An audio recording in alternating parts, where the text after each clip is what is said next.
Alors bonjour à tous, j'espère que vous allez bien. On se retrouve pour le deuxième tuto Flutter consacré donc au design, vraiment à la prise en main de Flutter et de ses outils, pour venir ici reproduire ce design, encore une fois que j'ai retrouvé sur internet, sur Pinterest et Dribbble. Donc on va avoir une page de recherche d'hôtel, d'accord, et une page ici pour sélectionner des dates, pour un calendrier, etc. D'accord, on va pouvoir changer de mois, donc ça on va utiliser un package qui va nous proposer en fait un widget préconçu, on va venir utiliser tout ça et afficher du coup tout le contenu dans notre application avec les cartes etc. qu'on va recréer. Donc ouvrez bien le tuto écrit en parallèle de la vidéo pour avoir accès à tout le code source etc. Vous pourrez même le télécharger directement. Et si ce n'est pas déjà fait, évidemment, à commencer le cours gratuit de Flutter Revolution pour déjà installer Flutter sur votre ordinateur. Donc nous, on reprend depuis le début avec la création de notre application. Ok, donc on reprend tout depuis le début. Ce qu'on va faire, c'est créer une nouvelle application Flutter. Donc comme d'habitude, là, je me rends dans le dossier que j'ai appelé Development. Et c'est dans ce dossier-là, en fait, que je stocke toutes mes applications Flutter. C'est un dossier qui est la racine de mon répertoire ici utilisateur, donc j'ai accès rapidement depuis le terminal dès que je l'ouvre. Je peux ensuite entrer du coup directement à la commande Flutter Create, suivi en fait du nom de mon application. Donc là je l'appelle directement Hotels, et comme ça mon répertoire là directement va s'appeler Hotels. Donc là si je peux même lancer Hotels, d'accord, et je peux même faire Flutter Run pour lancer mon application dans cet émulateur. Voilà, donc là c'est l'application de base de Flutter, donc avec la simple possibilité ici de cliquer sur un bouton et de compter à chaque fois le nombre de fois où on a cliqué. Donc ce qu'on va faire là, c'est juste passer à l'importation des photos, puisque vous le voyez ici, on a besoin de photos, et nous on va les représenter avec des photos en local pour notre application. Donc là je me trouve dans le répertoire de mon application, du coup je peux fermer ici finalement mon terminal, c'est pas grave. Et je vais venir ici créer un nouveau répertoire. Alors vous avez plusieurs choix, soit vous l'appelez Assets, et vous mettez par exemple vos icônes, vos polices parfois, etc. Toutes les informations, tous les fichiers dont vous pouvez avoir besoin. Moi je l'appelle directement image, parce que finalement ici on n'aura que des images à utiliser dans notre application. Donc là on retrouve mes photos, voilà, donc c'est les 4 photos qui vont nous permettre de proposer différentes photos et images pour nos hôtels, d'accord. Ce qu'il faut maintenant qu'on fasse, c'est qu'on puisse les déclarer dans notre fichier YAML. Donc là, je viens ici ouvrir Visual Studio et ouvrir le dossier de mon application. Voilà, donc là j'ai tout le dossier de mon application que j'ai appelé juste Hotels. Je peux ouvrir ici le fichier YAML, d'accord. Et en fait, juste ici, on va voir les assets. Donc là, vous pouvez enlever ces petites lignes en commentaire. Alors attention aux espaces, hein. Chaque espace en fait compte comme un caractère. Et donc là, on va pouvoir venir placer et indiquer le nom de nos images que l'on veut utiliser. Donc nous, c'était hotel1.png et on avait 4 photos comme ça. Voilà, donc juste de cette manière-là, et en enregistrant bien ici mon fichier YAML, je vais pouvoir du coup accéder par la suite à ces 4 photos directement en fait dans mon application. On continue la configuration de l'application avec l'ajout du package en fait Google Fonts, puisque ici on va avoir quelques polices personnalisées, donc voilà, rien de bien compliqué. Mais pour ça, on va simplement utiliser ici le package Google Fonts, donc vous pouvez venir ici copier comme ça, ou vous rendre dans la section Installing, c'est pareil, et venir ajouter à votre fichier ici YAML, à la suite du package Cupertino Icons, vous venez entrer ici la dépendance du package en fait Google Fonts, ok. Donc une fois que c'est fait, moi j'enregistre. Dans le doute, vous pouvez lancer la commande flutter pub get, voilà, au cas où. Mais sinon, normalement, c'est tout bon, et on peut venir ici copier la ligne d'importation dans notre fichier. Ok, donc maintenant que le package ici, il est bien installé, on va pouvoir coder, bon bah comme d'habitude, toute notre application. Donc on commence comme d'habitude avec Flutter et le Dart, on a besoin de la fonction main, c'est-à-dire le point d'entrée de notre application. Donc tout ce qui va s'exécuter va d'abord passer par la fonction main ici, d'accord? Donc avant évidemment de pouvoir lancer notre application, enfin quand on va lancer du coup notre application, on utilise la fonction qui s'appelle run app, et c'est dans cette fonction là qu'on doit lui préciser le widget qu'on va charger, donc traditionnellement on l'appelle le widget myApp. Donc ce widget myApp, il faut tout simplement le déclarer ici, donc là je peux mettre classe myApp, d'accord, et je le déclare en tant que stateless widget. Je vous ferai une vidéo sur les stateless et les stateful widgets pour que vous compreniez bien et maîtrisiez bien la différence. Et notamment là, ce qu'on va lui dire de retourner, c'est comme d'habitude, quand on est à la racine de notre application, c'est un widget, un material app, c'est-à-dire littéralement une application qui utilise le material design, d'accord? Donc déjà, quand on fait ça, on devrait pouvoir lancer quelque chose. Donc là, en attendant, je peux commencer à lui ajouter du contenu. Donc on peut lui donner déjà l'attribut ici debug show checked mode banner, donc c'est tout simplement la petite bannière que vous voyez ici, on va lui mettre à false puisque nous on ne veut pas l'afficher. Ensuite, on donne un titre à notre application, donc là je l'avais appelé Hotels Booking. Et ensuite, on va pouvoir lui donner comme champ home, et bien tout simplement notre page d'accueil et notre première page qu'on va pouvoir afficher, donc on va l'appeler la home page par la suite. Donc pour l'instant, je crée juste déjà un container, on va voir ce que ça donne, en attendant que mon application se charge. Ok, donc là, pour l'instant, on a juste un container qui est chargé, mais juste pour vous montrer que ça fonctionne bien, on peut lui changer de couleur. Par exemple, lui mettre une boîte bleue. Donc pour l'instant, je n'ai pas de structure de page, je lui dis juste de charger en page d'accueil un container. D'accord, nous, on va lui demander par la suite de charger un widget scaffold, voilà, et notamment avec une app bar, voilà, juste pour que vous compreniez bien qu'on peut avoir ici des formes et une structure de page classique, d'accord? Donc pour le moment, effectivement, on n'utilise pas encore le package Google Forms, donc je peux le mettre ici en commentaire. Et juste, ce que je vais aussi déclarer juste maintenant, c'est on va déclarer une fonction, pardon, une variable qu'on va pouvoir réutiliser à plusieurs endroits de l'application. Et c'est une variable de couleur. Donc je l'appelle dGreen pour la distinguer du green, de la couleur green traditionnelle. Et je lui donne en fait un code hexadécimal précis pour pouvoir notamment reproduire le même vert que l'on a dans cette application-là. Donc si vous vous demandez comment on utilise les codes hexadécimaux, avec Flutter, donc il ne faut pas directement mettre ici, par exemple, c'est le code hexadécimal de ma couleur, donc c'est un code unique qui va correspondre à peu près à cette couleur-là. Il faut indiquer la syntaxe suivante, il faut entrer ici 0, x, 2f majuscule, et vous êtes capable de récupérer cette couleur. Et par exemple, là, je peux vous le mettre dans mon scaffold, je peux mettre background color et mettre mon dgreen pour venir réutiliser ce vert ici que j'ai été récupéré en fait sur ce design-là. Ok ? On passe du coup à la création et à la structure de notre page d'accueil. Ok, donc on va venir recréer ici la structure de base de notre page d'accueil et on va du coup venir tout diviser en différents widgets. Donc on va voir la app bar, ici la form ou la search section comme vous préférez, et ici la hotel section avec le résultat des hôtels. Ok, et on va tout séparer.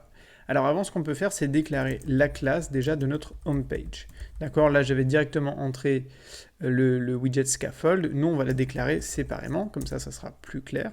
On utilise toujours les stateless widgets. Et ici, du coup, on va lui retourner notre fameux scaffold avec les informations de base, d'accord, qu'on va remplir au fur et à mesure. Donc là, je peux remplacer mon scaffold par ma classe homepage et du coup, elle va représenter du coup ma page d'accueil, ok ?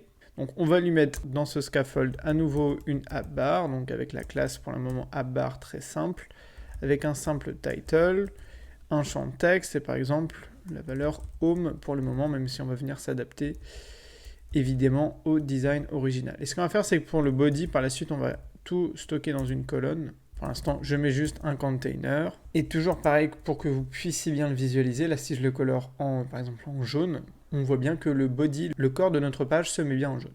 Donc là, ce qu'on va faire, c'est juste modifier, du coup, je peux enlever la couleur. On va venir ici reproduire cette app bar pour la conformer, pour qu'elle soit conforme au design final de notre application. Donc on va avoir différentes icônes, etc. Donc ce que je fais comme d'habitude, pour en fait créer ma app bar, je crée en fait un widget séparé parce qu'il y a quand même pas mal ici de petits détails pour ma app bar. Donc je le crée dans un widget séparé, en tout cas je déclare un widget séparé. Toujours pareil, on utilise les stateful widgets. Par contre là, il faut lui implémenter en fait des propriétés supplémentaires qui sont issues d'un preferred size widget. Et donc effectivement, il n'y a que quelques exceptions avec les app bar et les bottom app bar, ou quand vous voulez le déclarer séparément. Eh bien, il faut préciser ici, utiliser en fait cette classe de preferred size widget. Et notamment, ce qu'il faut lui indiquer en fait, c'est tout simplement une taille en fait par défaut. Donc là, je vous mets toute la syntaxe. C'est pas quelque chose que vous devez connaître par cœur. Simplement, sachez que quand vous devez déclarer une app bar distincte de votre code, utilisez ici cette syntaxe-là pour préciser par exemple que votre app bar va avoir une hauteur de 50 pixels. Et bien sûr, on va réutiliser cette propriété preferred size pour notre app bar. Donc là, on va lui retourner du coup le widget app bar, d'accord, le widget classique app bar. On peut d'ailleurs venir reprendre ici le title, le champ title. Voilà. Voilà, attention, ici à la syntaxe, c'était preferred size avec un P minuscule. Alors, au niveau du coup de notre app bar, ici, on va pouvoir commencer à lui ajouter des propriétés, comme par exemple la couleur qu'on va mettre en blanc, colors.white, pour avoir un fond blanc. Alors du coup, ça cache le texte, mais on va modifier l'apparence du texte et des icônes, etc. Alors, on commence avec le premier bouton à gauche, donc ça on utilise le champ leading, donc le bouton, on va dire, principal, et on va utiliser tout simplement le widget, à chaque fois icon, button, pour nous proposer en fait une icône. Par exemple, ici l'icône, ça va être toujours pareil, je fais appel à la classe icon et à l'icône précise arrow back, donc pour le retour en arrière. Attention, il me demande à chaque fois le champ unpressed, donc là je le laisse à nul. Voilà, donc là j'ai mon icône qui apparaît. On va lui donner également une petite propriété de couleur. On va lui mettre un gris un peu plus foncé. Voilà, je mets la nuance avec les crochets. Et également, je vais juste modifier légèrement sa taille. Mais bon, ça c'est des petits détails pour que ça vienne vraiment ici reproduire ce design-là. Donc on a notre bouton à gauche. On peut venir ici modifier notre tag, donc le texte final c'était Explore, et surtout on va lui ajouter des propriétés de style, non pas avec la classe textile, mais avec le widget directement Google Font, d'accord, et une police en particulier, donc elle s'appelait New Ninto, d'accord, voilà, ça c'est pour la police qu'on va utiliser, la police qui est issue de Google Font, et on va lui proposer une couleur, donc là, pour bien le voir, on va le mettre en noir, colors.black. Je viens modifier légèrement sa police, sa taille de police. Au final, ça change à peine. Et surtout, font weight. Ici, on va mettre une police qui va être un petit peu en gras. Donc là, vous pouvez mettre font weight. Alors, je crois que c'était W800. Ok, donc on devrait avoir ici un titre qui se rapproche un peu plus de ça. C'est pas exactement le même, mais enfin, on est quand même assez proche. Donc, ce que je peux faire, c'est venir copier ici un de mes icon buttons. Et ce qu'on va faire, c'est qu'on va proposer ici non pas le champ leading, mais le champ action. D'accord? Action avec un S. Hop, vous mettez bien des crochets.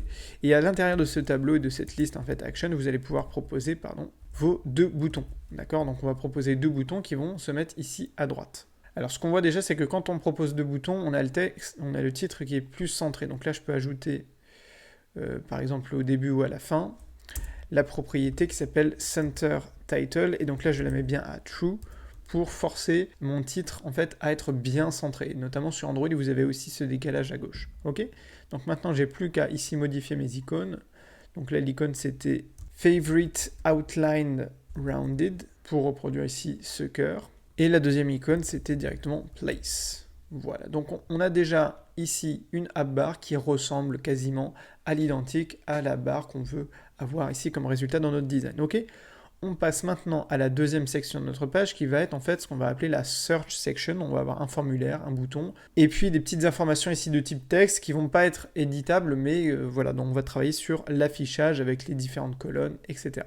Ok, du coup on a fait la barre, maintenant on va passer à ici la partie qu'on appelle la search section, donc la partie où on va pouvoir rechercher des informations avec notamment un champ input.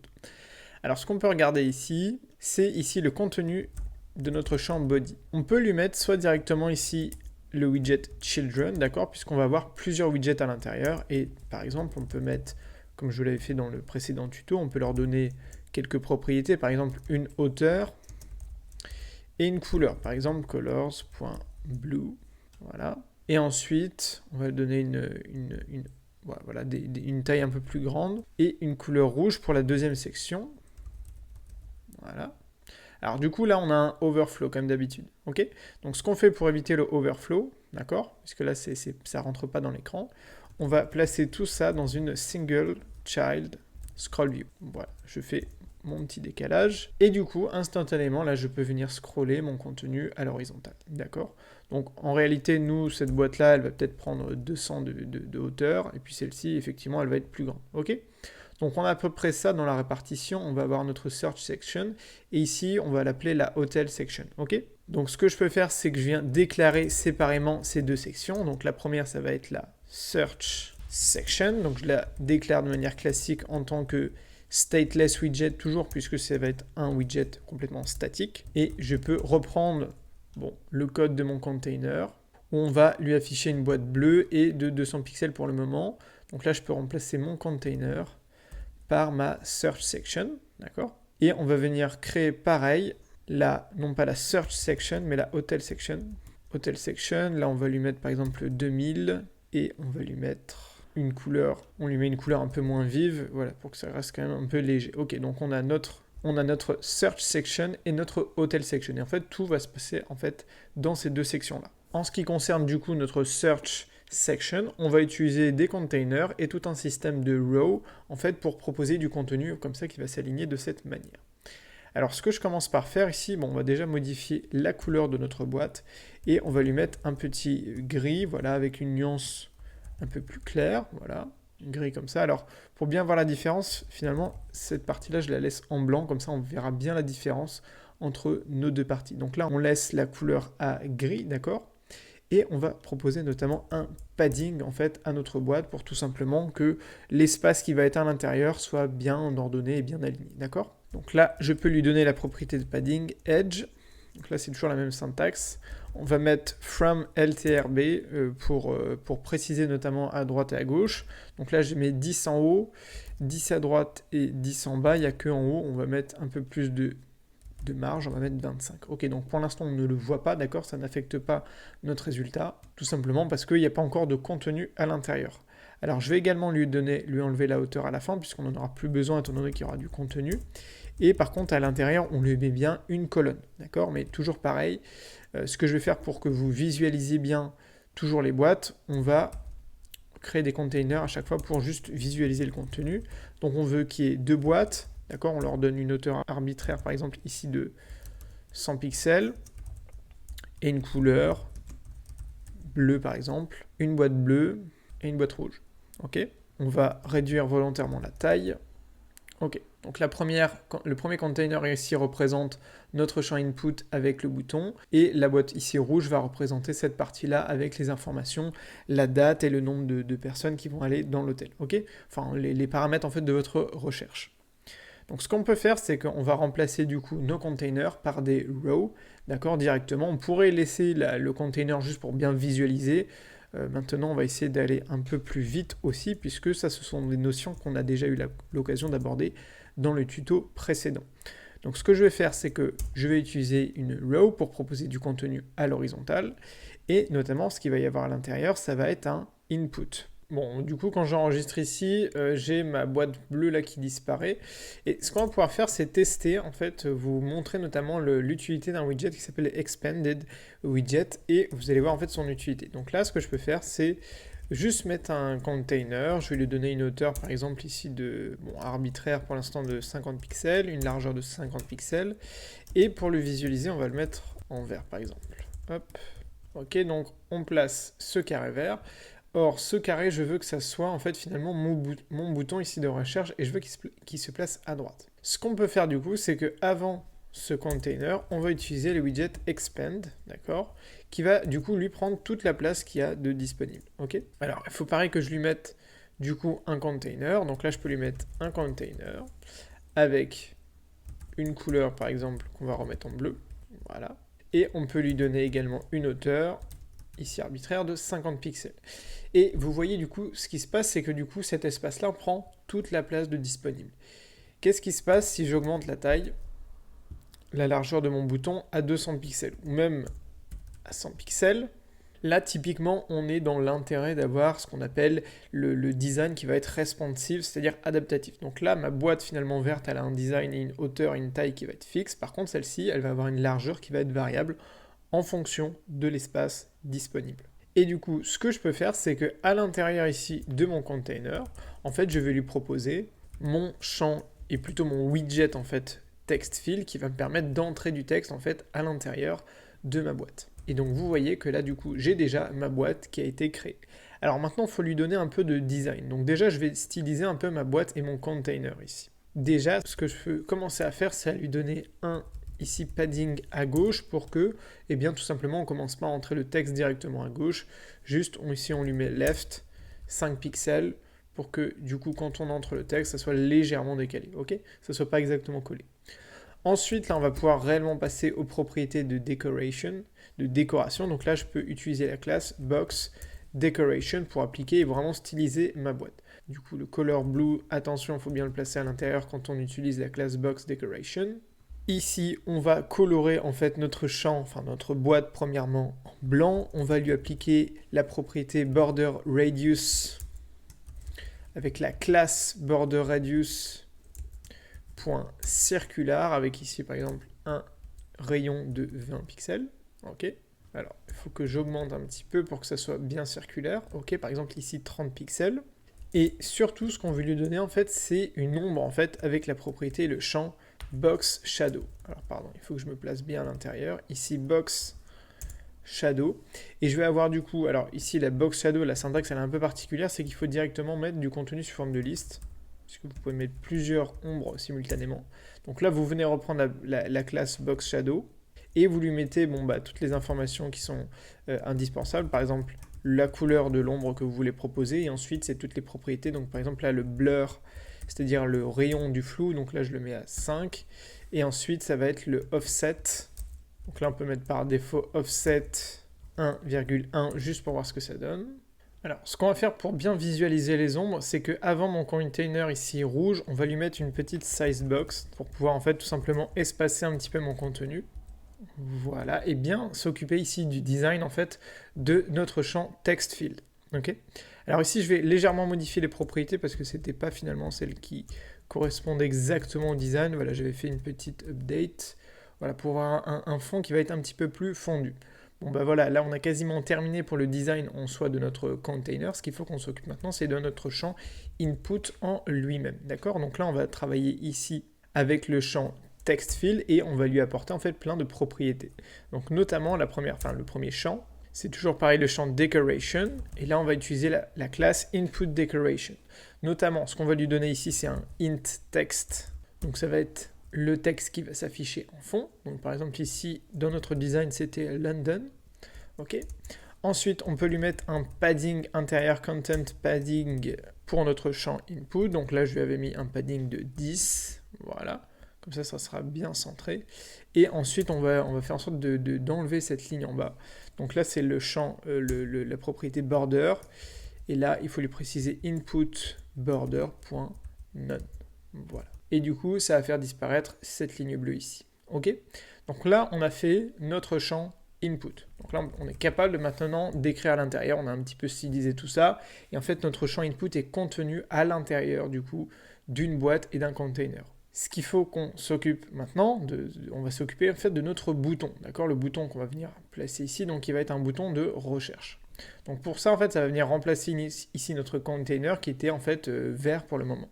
Donc ce que je peux faire juste pour espacer encore une fois, moi j'aime bien utiliser les size box parce que ça nous permet d'éviter de toucher en fait au margin, etc. Donc là, vous lui mettez une largeur, et par exemple ici une largeur de 10 pixels, ça devrait suffire en fait à espacer un tout petit peu ici nos deux éléments. Donc là, je vais lui donner par exemple une largeur et une hauteur de 50 pixels, et ça va représenter du coup la hauteur finale de mon bouton. Ok, donc là, je vais pouvoir notamment ici récupérer ma couleur, etc. pour l'afficher en vert. Par contre, ce que je commence par faire, c'est lui appliquer toujours pareil, puisque là on fait beaucoup de design, hein, donc je détaille beaucoup la partie design. On va utiliser toujours pareil la classe box decoration. Donc pour l'instant, à l'intérieur, je peux lui mettre cette couleur-là, juste pour qu'on continue à bien le visualiser. Voilà. Ce que je peux commencer par faire, si on fait les propriétés dans l'ordre, c'est venir reprendre ici la propriété box shadow.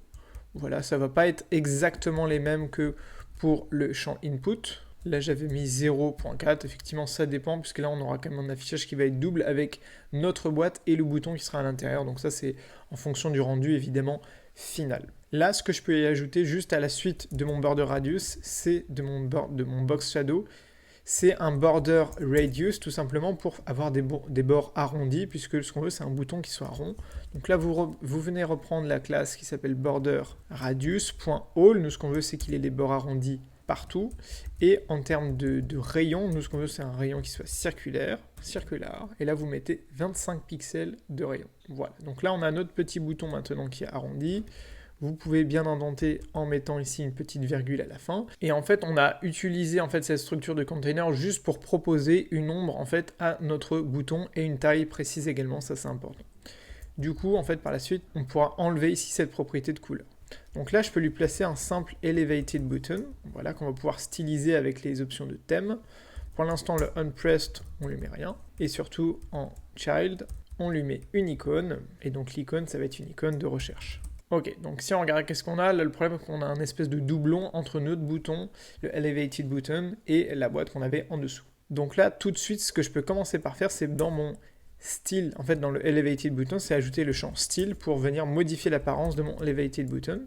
Et il y a plein de nouvelles petites propriétés qui sont super intéressantes. Donc c'est le elevated button.styleFrom, et notamment ici la propriété qui nous intéresse c'est shape. Et là on va lui mettre circle border. Voilà. Et automatiquement on aura un bouton qui sera rond, d'accord. Et également la deuxième propriété là qui va être importante, c'est le champ primary pour en fait la couleur. Et ce qu'on va faire, c'est venir reprendre notre constante de couleur D-green, d'accord. Donc là, je peux enlever cette couleur-là pour avoir le même vert qu'on avait dans notre ici application comme ça. Alors toujours pareil, quand je le mets en nul ici, il me bloque en fait l'affichage de mon bouton. Voilà. Donc là, j'ai bien la couleur définitive qui va nous intéresser, d'accord. Donc là, je peux lui mettre juste pour, par exemple, mon icône, on va lui mettre une size, par exemple, de 26 pixels. Voilà, juste pour que ça soit bien adapté au résultat final. Je lui mets également ici, dans le styleFrom, un champ, enfin la propriété de padding, edgeinset.all, là je vais lui mettre 10 pixels, d'accord, pour que ça soit bien espacé.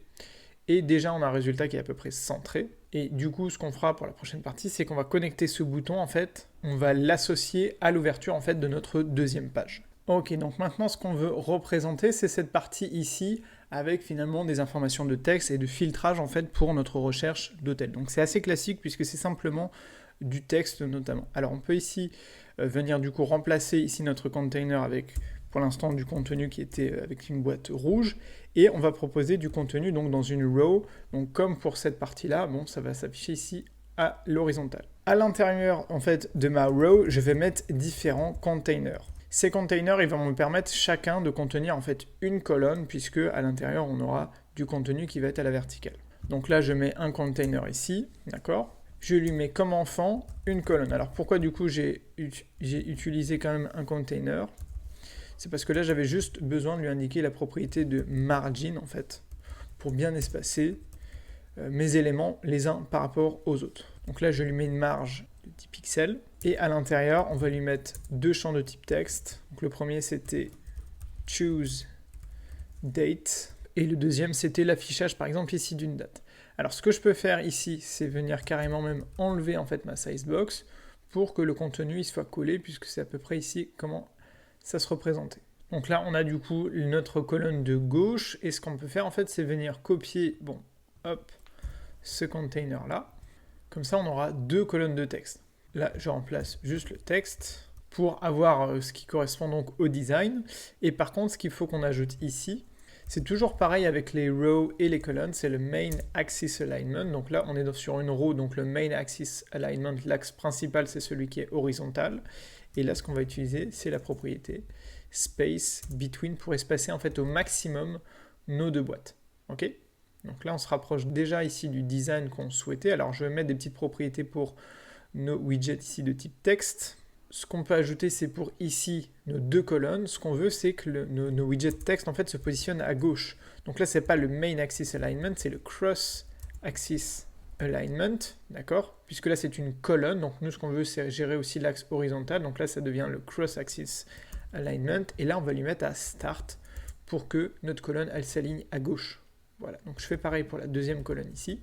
Celle-ci, il y avait moins de différence. Ce que je peux faire également, c'est leur donner des petites propriétés de style où là, je passe un peu plus vite. Par exemple, pour la date ici et pour le nombre de chambres.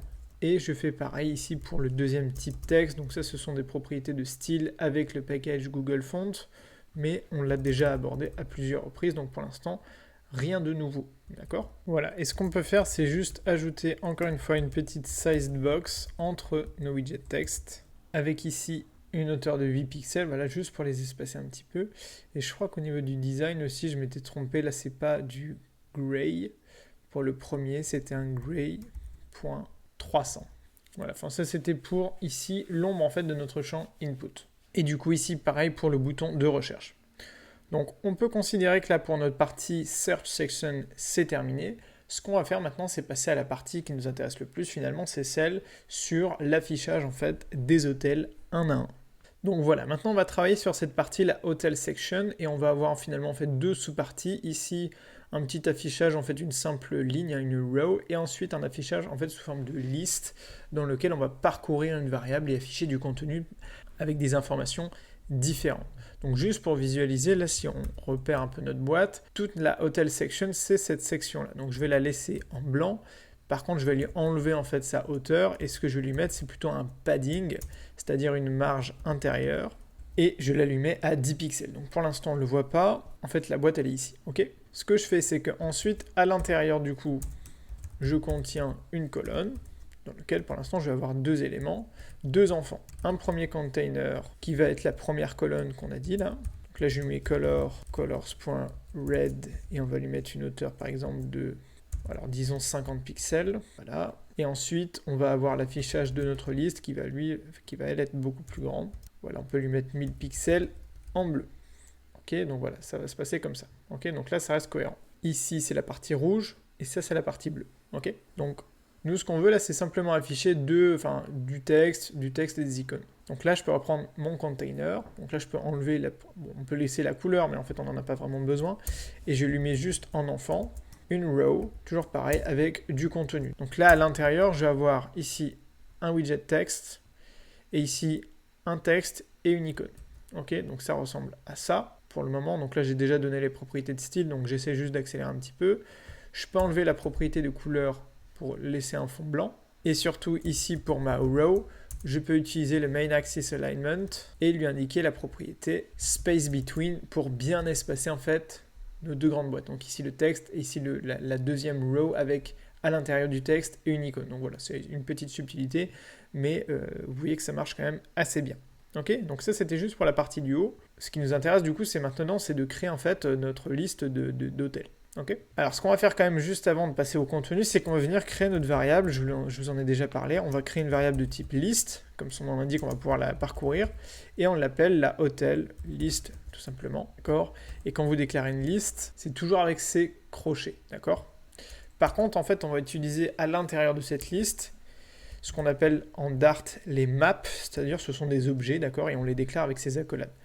La différence, c'est qu'une liste, ça peut être parcouru, tandis qu'une map, ça doit être appelé avec son nom précis, quoi. Et donc, en fait, là, pour chaque hôtel, on va lui demander de stocker son nom, d'accord. Donc, par exemple, le titre, le nom de l'hôtel. On va faire pareil pour la localisation, mais encore une fois, c'est des informations de type texte. Donc là, c'est vraiment les informations de base que j'ai trouvées sur Internet. Et on fait pareil, du coup, pour la distance. Alors ici, pour les deux informations distance et review, on laisse des informations de type nombre.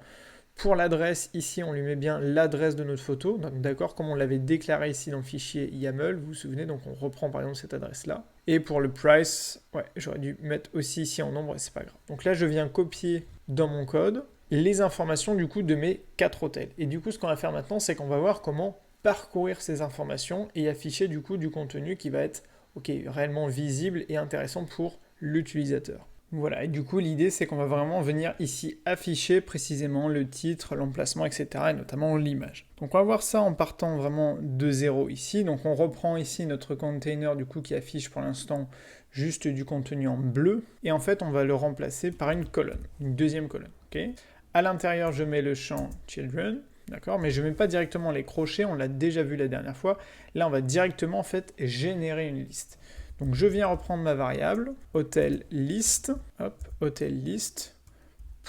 .map, ce qui nous permet en fait de lire la liste et notamment en fait ici avec ces syntaxes là, on va être capable de la parcourir. Attention, il ne faut pas oublier également la fin de la syntaxe. Donc vous mettez ici hotel.list, vous mettez bien ici une accolade pour retourner du contenu. Donc là par exemple, il va retourner un container texte. Et là vous mettez bien toList puisqu'en fait ce qu'on veut c'est vraiment convertir cette partie là, d'accord, en boîte. Donc là, si on lui demande juste de mettre dans le container, de mettre par exemple, de retourner le champ container avec un widget ici de type texte, et qu'à l'intérieur, on lui dit de mettre le titre de l'hôtel. Donc là, je vais mettre title. Qu'est-ce qu'on a? Voilà, donc on va avoir nos 4 hôtels ici, juste comme ça, qui vont se positionner.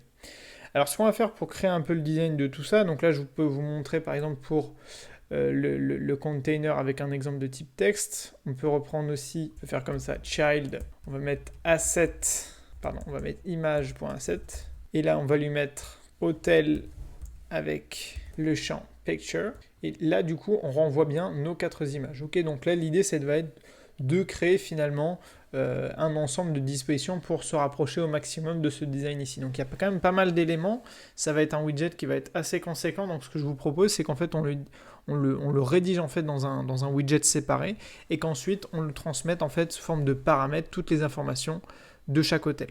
Donc là ce que je fais c'est que je crée une classe que j'appelle hotel card qui pour l'instant en fait ne renvoie simplement qu'un container. Et ce qu'on va faire c'est qu'on va lui dire en fait de prendre en paramètre un objet de type map et qu'on va appeler hotel data.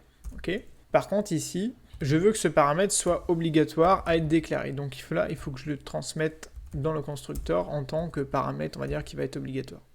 Ça veut dire que là, ce qu'on peut faire, c'est par exemple reprendre cette syntaxe-là et juste remplacer le hotel par hotel data, puisque là c'est le champ qu'on utilise. Voilà. Alors je mets bien les petites virgules pour indenter tout ça. Et du coup, ce qu'on va pouvoir faire, c'est plutôt ici de transmettre le container. On va lui transmettre le widget hotel card en lui transmettant en fait tout l'objet, le map en fait de notre hôtel.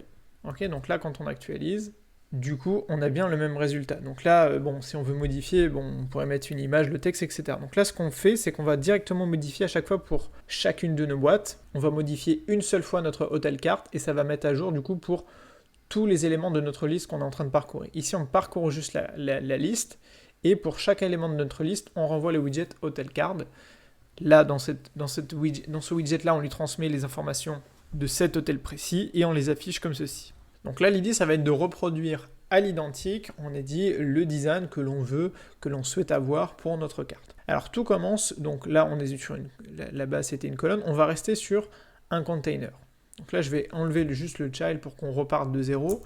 Ce que je commence par faire, c'est donner une hauteur arbitraire ici de 230 pixels pour chacune de mes boîtes. Et là, on va juste la visualiser en la mettant, par exemple, en bleu. Ok, on la colore en bleu.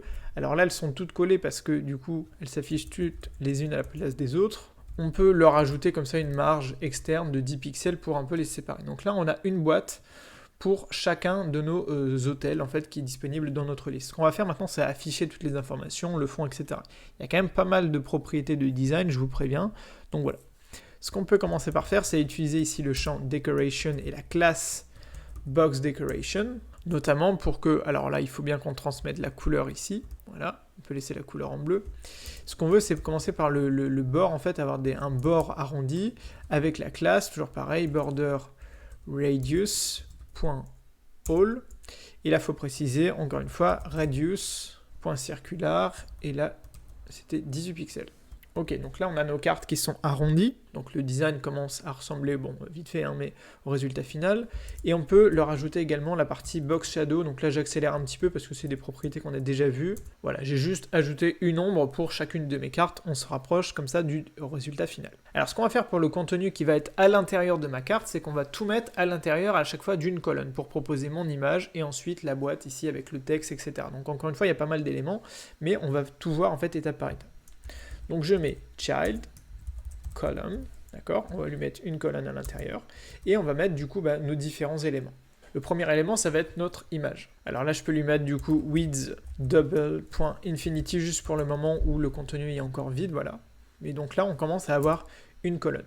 Donc le premier élément de ma colonne, il va contenir en fait mon image, ma photo, d'accord. Et donc là, je lui mets un container avec une hauteur, pareil qui va être la hauteur de ma photo. Donc là, je lui mets 140 pixels. Donc là, ce sont des hauteurs qui m'ont permis en fait de vraiment me différencier et de me repérer. Donc là, je peux lui mettre une color pour qu'on se repère. Voilà. Donc ça va représenter en fait la hauteur tout simplement de ma photo en fait. Et donc là, à l'intérieur de ce container là, ce qu'on peut lui mettre, c'est directement, on va lui mettre le champ decoration et en fait, on va lui mettre notre photo en background. Donc là, je mets box decoration, ça c'est vraiment la propriété que je voulais vous montrer.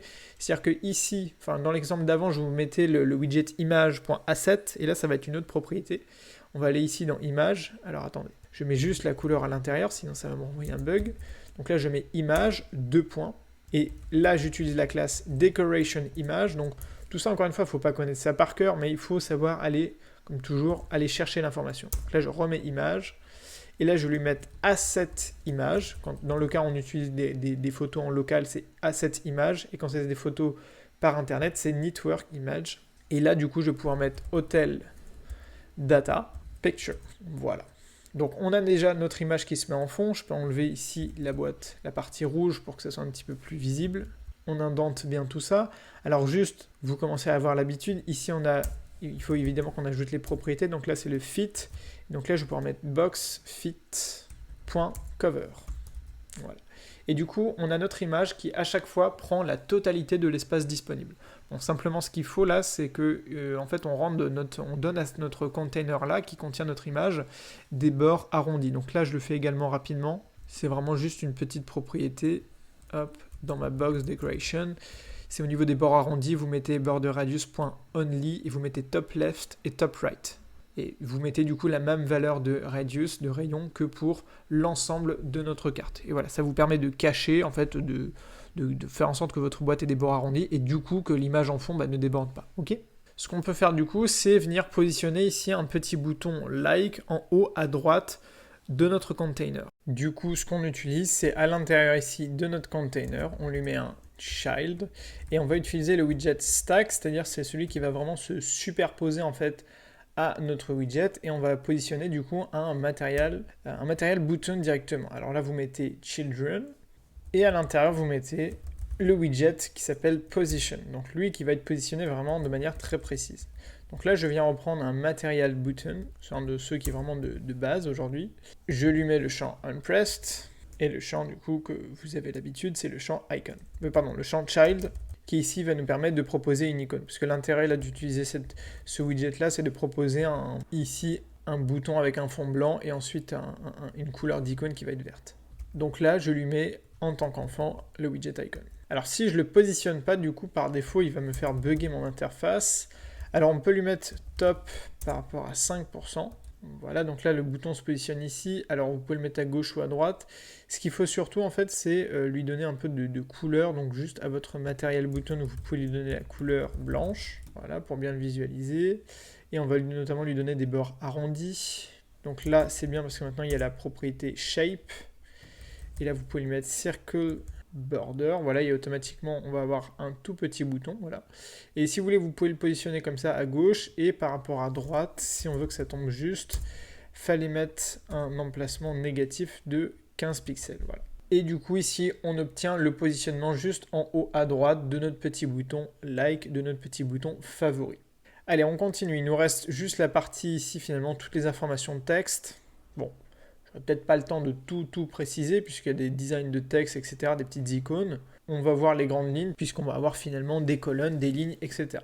Alors ce que je peux faire, c'est que je reviens ici à la racine de ma carte, de ma hotel card, et je vais bien colorer en fait ma boîte en blanc pour que ça soit bien visible. Comme ça, ici, tous les widgets de contenu, je vais les mettre comme des rows, les uns à la suite des autres. Donc là, je viens à la suite, voilà, juste après mon container ici. Et là, on va utiliser un autre container avec différentes propriétés. Notamment, là, ici, ce qui nous intéresse, c'est de proposer une row, d'accord? Et dans cette row, on va lui mettre notamment ici des widgets de type texte. Donc, on avait le widget, on mettait le champ title. Donc, on va mettre hotel data title. On va avoir le titre qui apparaît. Et on va également pouvoir mettre le prix.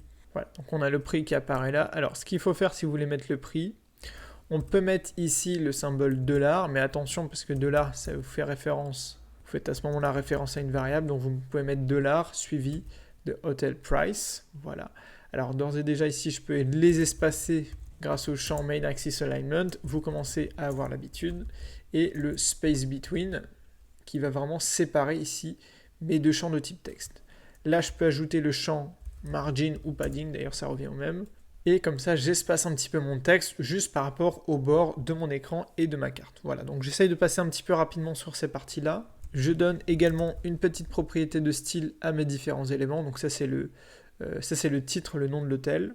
Et ça, c'est le prix. Donc, encore une fois, le but étant d'être le plus proche possible du résultat final de ce design-là.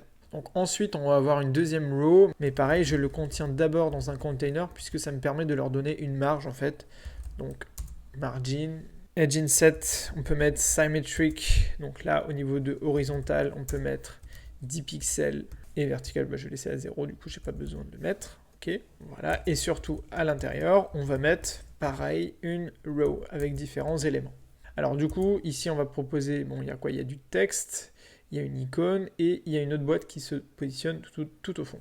Donc là je peux commencer à proposer un premier widget texte, on va mettre hotel data et ça va être le champ place. Voilà. Donc qui est déjà avec tous ces éléments. Je viens juste, encore une fois ici, lui donner des petites propriétés de style, voilà, pour qu'on se rapproche du résultat final. Ce qu'on va faire ici, c'est qu'on va ajouter une row pour positionner une icône et du texte qui vont être un peu plus centrés. Voilà, et du coup, à la suite du texte, ici, on place le widget children avec à l'intérieur, bon, là, j'accélère un petit peu. Donc pour l'icône, ça donne ça. Et pour le texte, juste, je vais effectivement détailler. Donc on va voir la distance. Donc ça va être hotel data, entre crochets, le champ distance. D'accord? Alors attention, bon, là il me met déjà l'erreur. Il faut convertir ça en chaîne de caractères. C'est pour ça que je voulais vous montrer cet exemple-là. Ici, en tant que variable, c'est d'abord, par exemple, la distance. Là, voilà, ce sont des nombres. D'accord? Donc il faut les convertir en chaîne de caractères, sinon vous avez une erreur qui vous est renvoyée. Donc voilà, il faut juste mettre à la fin de votre variable le toString. Et donc, ce qu'on peut faire tout simplement ici, c'est mettre un petit plus. Et là, on va mettre hop, un petit espace, kilomètre to city. Voilà. Au niveau des propriétés de style, je ne m'attarde pas. Voilà. Et même si notre rangée n'est pas finie, on peut juste espacer, ici avec la propriété main axis alignment, lui préciser ici, encore une fois, on l'utilise très souvent, c'est le space between. Donc pour l'instant, il n'y a que 2 éléments, donc il les espace, mais on va en mettre juste un 3e ici, avec juste le per night.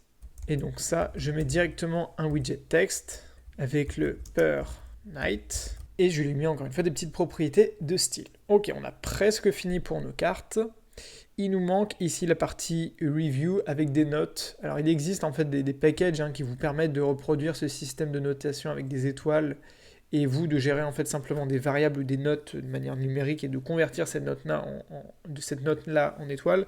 Ici, on fait simple, en fait du design. On va tout simplement créer en fait une nouvelle row. Donc je crée à chaque fois un container pour bien notamment ajouter une marge. J'accélère un petit peu pour la marge. Surtout ce qui nous intéresse, c'est que là pareil, on va utiliser une row avec à l'intérieur plusieurs enfants à chaque fois, et là on va pouvoir directement mettre, alors en fait non, on va utiliser 2 rows, donc une première pour nos étoiles et une deuxième pour le texte. Donc on peut commencer par le texte, donc là c'est tout simplement le reviews, et donc en fait nous ce qu'on voulait stocker c'était le nombre d'avis qu'il y avait, donc là par exemple on avait 80 reviews, donc on va pouvoir convertir tout ça. Donc vous mettez hotel data, on met ici le champ review. Attention, mettez bien le toString, puisque là on gère encore une fois une variable. Et ici vous pouvez mettre un espace reviews. Ok, donc là on va avoir 36 reviews, 13, etc. Et donc en fait ce qu'on fait c'est que juste avant ici notre texte, alors juste comme d'habitude, je lui ajoute du style à mon texte pour que ça soit bien ressemblant. Voilà. Juste avant notre texte, on va réutiliser ici le widget de type row pour afficher en fait notre ligne avec nos différentes icônes. D'accord? Et donc là, on va pouvoir proposer une icône à chaque fois avec cette icône de favorite ou plutôt de star rate. Donc ça, c'est une icône qui existe. Donc c'est star-rate. Voilà. On va la mettre en vert. Donc là, je vais mettre color et je viens reprendre ma couleur verte, là, le D-green. Voilà. Et enfin, la size, je le mets à 14. Donc là, je viens copier mes différentes icônes. Hop, on en place 5. Et pour l'instant, effectivement, elles vont être toutes les mêmes. Alors juste là, je peux espacer un petit peu mes icônes de mon texte. J'utilise la size box que vous avez l'habitude de voir. Ok, donc size box, ici, je vais lui mettre une largeur de 20 pixels. Voilà, tout simplement. Ok. Donc là, on peut dire qu'on a quand même un design qui est quasiment identique, d'accord, à ce qu'on avait dans notre design original pour la page d'accueil. D'accord, là, on s'est concentré pour l'instant sur la page d'accueil, mais vous allez le voir, on a fait vraiment le plus gros de l'application puisque c'est ce qui nous intéresse. C'était recréer ici ce système de formulaire et puis notre liste d'hôtels. On l'a vu, c'est intéressant quand vous travaillez en local de créer des listes et ensuite de pouvoir parcourir cette liste. Et moi, je vous invite souvent à créer des widgets séparés parce que vous voyez que là, c'est quand même assez riche en contenu. Donc, créez des widgets séparés. Vous transmettez les informations, ici les maps, donc un objet, d'accord. Et ensuite, c'est plus simple au niveau de l'affichage par la suite. Voilà, donc on peut dire qu'on a terminé la page d'accueil. On va commencer, on va dire assez rapidement, là, la page de calendrier. Je vais malheureusement pas avoir le temps de tout voir puisque là ça fait déjà plus d'1 heure de vidéo, donc ça va être trop long après sinon. Donc je vais faire les grandes lignes et passer très rapidement dessus. De toute façon, vous avez le code source, vous avez le lien du package. Et puis si vous avez des questions sur l'usage ici du package calendrier, ce que je ferai, c'est que ça pourra faire l'objet d'un tuto, on va dire, supplémentaire, d'accord? Donc ce que vous pouvez commencer par faire, c'est juste ici, vous faites un clic droit dans le dossier lib et on va venir créer une nouvelle page. Donc là, la page, je l'appelle calendar page.dart. Voilà. Et c'est dans cette page-là, en fait, que je vais pouvoir déclarer tout le code de ma deuxième page. Donc là, je viens importer dans cette page-là le package Material.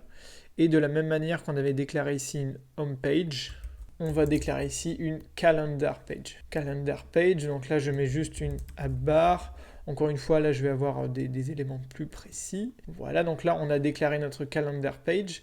Ce qu'on peut faire ici, c'est venir importer ce fichier-là. Alors, il y a plusieurs syntaxes. Vous pouvez directement mettre ici calendar page.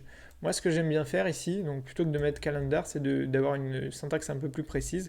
Vous mettez package 2 points, le nom de votre application, et quand je dis le nom, c'est le nom du dossier de votre application, slash, et ensuite là, vous pouvez faire appel à votre fichier. D'accord? Et du coup, là, je peux faire appel à mon fichier ici, calendar page. Du coup, ce qu'on peut faire, c'est revenir ici sur notre petit bouton de recherche, en fait dans la app bar, pardon, pas dans la app bar, dans la search section. On avait ici notre petit bouton, d'accord, de recherche. Ce qu'on fait, c'est qu'on utilise la classe navigator.push, d'accord, pour pousser en fait notre écran vers un nouvel écran. Et le type de route qu'on utilise, c'est celui qui est classique, c'est le material page route, d'accord, dans lequel on va lui dire de construire en fait, de générer notre nouvelle page. Donc là, c'est la syntaxe, c'est context, des petites accolades. Donc pareil, tout ça, vous avez le code source dans le tuto. Et là, vous mettez bien du coup la calendar page. Voilà. Hop, faut pas oublier les 2 points. Et vous pouvez mettre des petites virgules pour que ça soit bien indenté. D'accord? Donc là, normalement, quand je clique sur le bouton search, on ouvre ma deuxième page, d'accord? Donc là, bon, après, l'idée, c'est que c'est vrai que ça sera plutôt sur, quand on clique sur les dates, hein, bon, c'est vrai que j'aurais pu le mettre là, mais là, avec directement le bouton, j'avais le champ unpressed, donc c'est pour ça que je l'ai mis là, mais vous le mettez où vous voulez, d'accord? Donc à partir de maintenant, il faudra créer le design de cette page-là. Donc ce qu'on va faire, en fait, c'est utiliser ce package-là, donc c'est table calendar. Donc là, vous pouvez vous rendre dans la section installing, vous copiez la dépendance, vous l'ajoutez à votre fichier YAML, vous enregistrez, vous venez importer le package en question, du coup là c'est dans la calendar page, d'accord? Donc là je viens copier le code de ma app bar, donc il y a une app bar un petit peu personnalisée, mais encore une fois rien d'exceptionnel. Elle va juste être blanche, voilà.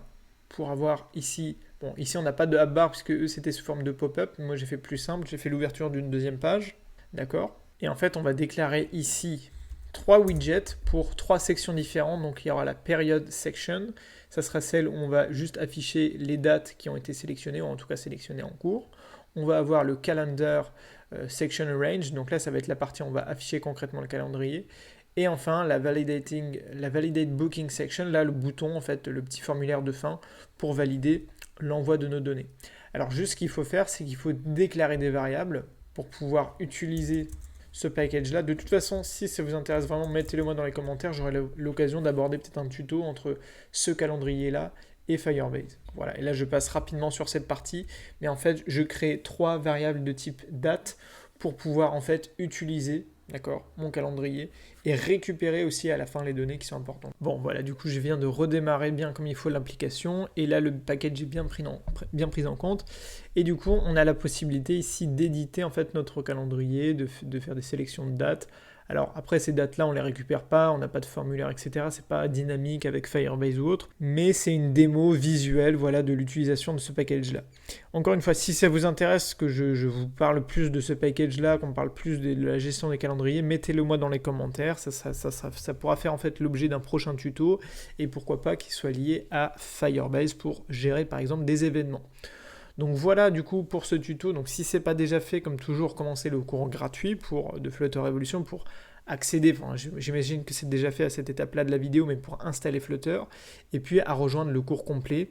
Encore une fois, les tutos du blog et de la chaîne YouTube sont complémentaires aux vidéos et aux tutos de Flutter Evolution parce que c'est des sujets qui sont différents. Ici, c'est beaucoup de design, c'est beaucoup, on va dire, de challenge où on va essayer de reproduire un design qu'on a retrouvés sur Internet, etc. Des designs assez jolis, voilà, avec les ombres, avec la gestion des photos, tout ça, c'est assez sympa. Donc c'est plutôt les petits détails de design, mais dans Flutter Evolution, c'est aussi la gestion de Firebase, enfin l'intégration de Firebase, de Google Maps, de Stripe, d'une messagerie dans votre application. Donc voilà, c'est des fonctionnalités qui sont déjà un petit peu plus avancées, mais du coup concrètes et qui vont venir compléter ici ces tutos de design. Et puis encore une fois, je vous prépare toute une nouvelle série de tutos pour la formation avec les achats intégrés, la publicité, la traduction dans votre application. Donc voilà, pas mal de gros tutos encore qui vont arriver. Voilà, donc merci de votre écoute. Je vous dis à très bientôt sur la chaîne YouTube et sur le blog. Et surtout, n'oubliez pas de rêver très grand. Allez, salut!